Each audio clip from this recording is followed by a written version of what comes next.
Welcome to the Vatican Files, the channel where we investigate the most controversial and intriguing stories in history. Today, we will explore one of the oldest and most contentious questions in the religious world: who created the Catholic Church? For centuries, this institution has been the central pillar of the Christian faith, with billions of followers around the globe. But who is really behind its foundation? Was it a simple unfolding of the Christian faith, or is there something darker behind its origin? There are theories that claim the true creation of the Catholic Church is shrouded in mysteries, conspiracies, and hidden political decisions. Is what we have been told over the centuries the truth, or just a fraction of it? Prepare to dive deep into a narrative of power, control, and secrets kept for millennia. But after all, who really created the Catholic Church? Let's investigate. The official history tells us that the Catholic Church has its roots firmly planted in the soil of primitive Christianity, a faith born from the legacy of Jesus Christ and his apostles.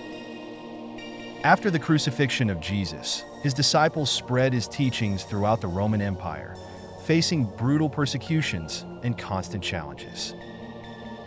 For centuries, Christianity was seen as a rebellious sect, challenging the power of Rome and the pagan religions that dominated the time. But here begins the mystery. How did a small sect, without military or political power, manage to survive and thrive, eventually becoming the official religion of the most powerful empire in the world? Was it simply the charisma of the Christian message, or did hidden forces work behind the scenes to shape the future of the religion?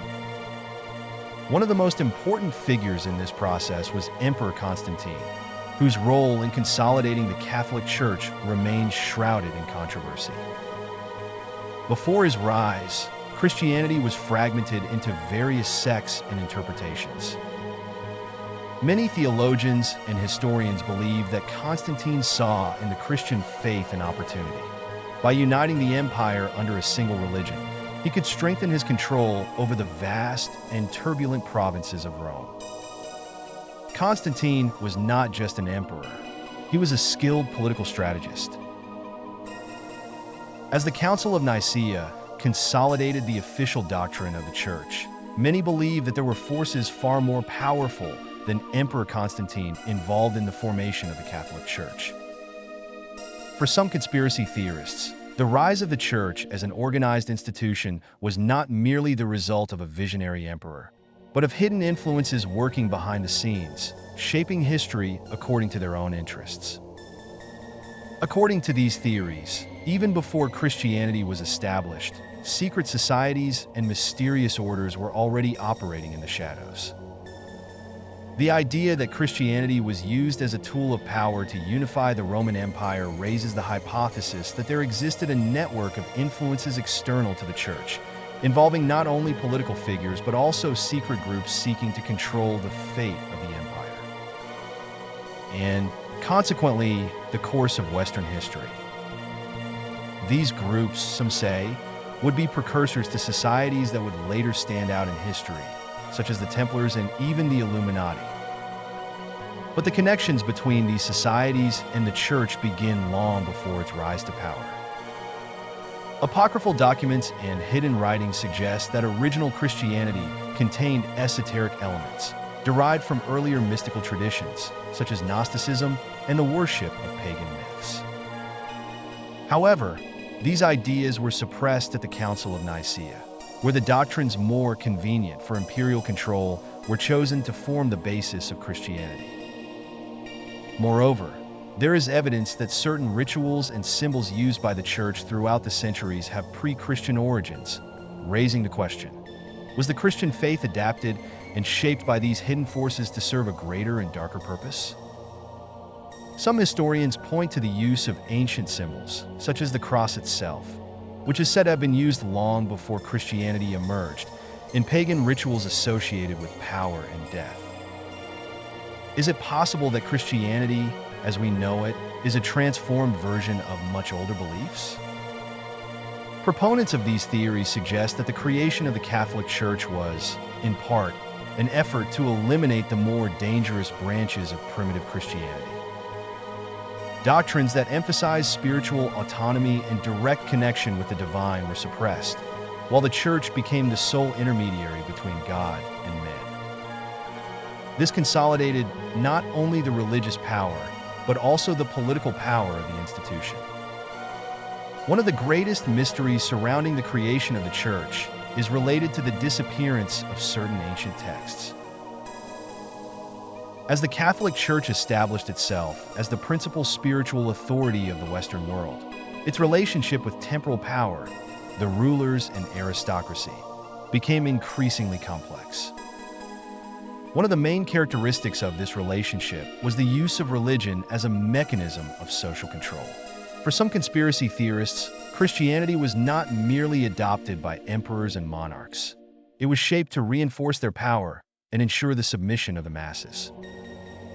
This theory suggests that the Church and Roman emperors allied to control the religious narrative, altering Christian doctrine to reinforce belief in a strict social hierarchy, making Christianity the empire's official religion.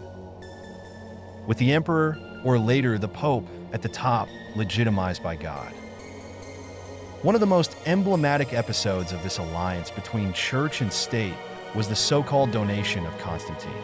According to legend, Emperor Constantine, before dying, granted vast territories and power to Pope Sylvester I and the Church of Rome. This document was used for centuries as a justification for the Church's temporal power, conferring not only spiritual authority, but also political and territorial power.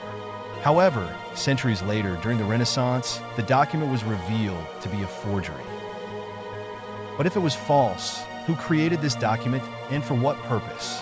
For many theorists, the forgery of the donation of Constantine is evidence of a well-organized conspiracy within the Church to ensure its dominance over the Christian world. Who was behind this manipulation? Some speculate that it was a secret faction within the Church itself, which, seeing the opportunity to expand the institution's temporal power, orchestrated a monumental fraud. Others claim that the papacy itself was aware of the document's falsity, but deliberately used it to reinforce its control over European monarchs. These conspiracies deepen when examining the Church's role in crowning and dethroning kings. Since the early Middle Ages, the papacy possessed the authority to legitimize royalty, performing coronations that were seen as manifestations of divine will. This practice raises a troubling question. If the Church held the power to crown kings, to what extent did it control the destinies of European nations? A classic example of this interference is the case of the Holy Roman Empire, where the emperor was crowned by the Pope, establishing a symbiosis between temporal and spiritual power. However, this relationship was not always peaceful. There were several moments when popes and emperors clashed in a struggle for supreme control.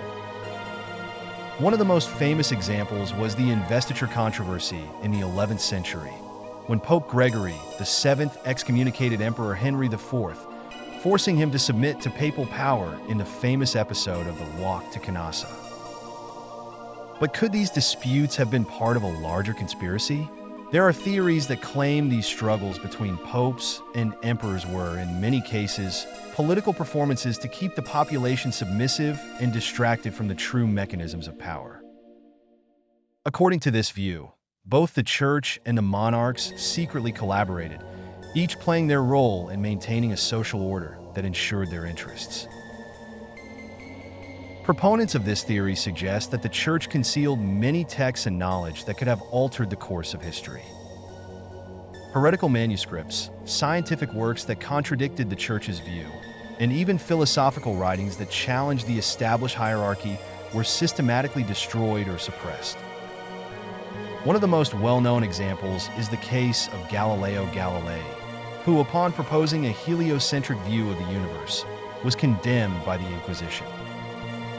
But did the Church truly believe that the heliocentric theory was heretical, or were there deeper interests in maintaining the geocentric view, which reinforced the idea of a divine hierarchy with the Pope at its center? Whether through the falsification of documents, manipulation of historical narratives, or control of knowledge, the Church consolidated its power over the centuries, establishing a lasting alliance with the ruling elites. But the question remains, were these actions part of a deliberate plan to control the fate of humanity? As the Catholic Church established itself as a dominant institution, it not only controlled the political fate of nations, but also had a profound impact on the daily lives of people. The power of the Church extended far beyond spiritual matters, reaching into social and cultural control, shaping how individuals viewed the world and interacted with it. One of the most effective tools the Church used to maintain its control was the Inquisition, an institution created to identify and eradicate heresy. Although many know the Inquisition as a series of tribunals aimed at persecuting witches and heretics, the true objective, according to conspiracy theorists, was to keep the population under control and ensure that any challenge to the Church's authority was swiftly silenced. During the 13th and 14th centuries, the Inquisition, under the leadership of the Dominicans and Franciscans, established a network of espionage and denunciation.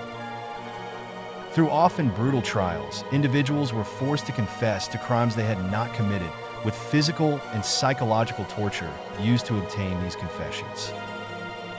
These extreme methods were justified by the fear of heresy that could undermine the Church's authority and, consequently, the social order it upheld. However, there are theories suggesting that the Inquisition went beyond a mere tool of spiritual control. For some, the Inquisition represented a deliberate strategy to eliminate any form of critical thinking that could threaten the Church's authority. Books and manuscripts that challenged the official doctrine were burned, and many intellectuals were silenced. Some of the texts lost during this time could have offered an alternative view of religion and history, challenging the truths established by the Church. In addition to direct repression, the Church also used censorship and propaganda to shape public perception. Through art and literature, the Church promoted a worldview that supported its own interests. However, some argue that the Church's social control was not an accidental consequence, but part of a meticulous plan to ensure its survival and dominance. If the Church knew that the only way to maintain its power was to adapt and shape society over the centuries, then its actions can be seen as a deliberate strategy to create a world order that operated according to its own interests. The Catholic Church, throughout the centuries, has played a crucial role in shaping Western society. Its methods of social control and cultural influence have helped mold the worldview of millions. But if we look beyond the facade of holiness and morality, we may wonder, how far was the Church willing to go to preserve its power? And what secrets still remain hidden, concealed beneath the surface of official history? As we explore the intricacies of the Catholic Church's influence over the centuries, we arrive at a crossroads that may challenge our most basic perceptions of history. The power and control exercised by the Church were not merely a consequence of its position, but, according to some theories, the result of a deliberate strategy to shape the world in its image. At the end of the Middle Ages and during the early modern age, the Church faced new challenges to its authority, with the rise of reformist movements and increasing criticism of its power. The Protestant Reformation, led by figures such as Martin Luther and John Calvin, represented a significant threat to the Church's hegemony. The subsequent rupture not only divided Europe religiously, but also highlighted the fragility of papal authority when confronted with organized resistance. In this tumultuous period, some theories suggest that the Church began to adopt more subtle methods to maintain its influence. The Counter-Reformation and the establishment of the Jesuits are pointed to as strategies to restore and expand the Church's influence, with a more diplomatic and intellectual approach focused on education and peaceful conversion, rather than direct force. However, there are speculations that beyond these visible strategies, there were more secretive and esoteric maneuvers. The Illuminati, a secret society that emerged in the late 18th century, are often associated with theories about hidden control and manipulation of the elites. Some theorists suggest that, although the Illuminati are generally seen as a separate entity from the church, their rise could have been a continuation of efforts to ensure that a dominant elite maintained control over the historical narrative and political destiny. Furthermore, the recent discovery of documents and ancient records, such as those found in the Vatican Secret Archive, has raised new questions about the Church's role in crucial events in world history.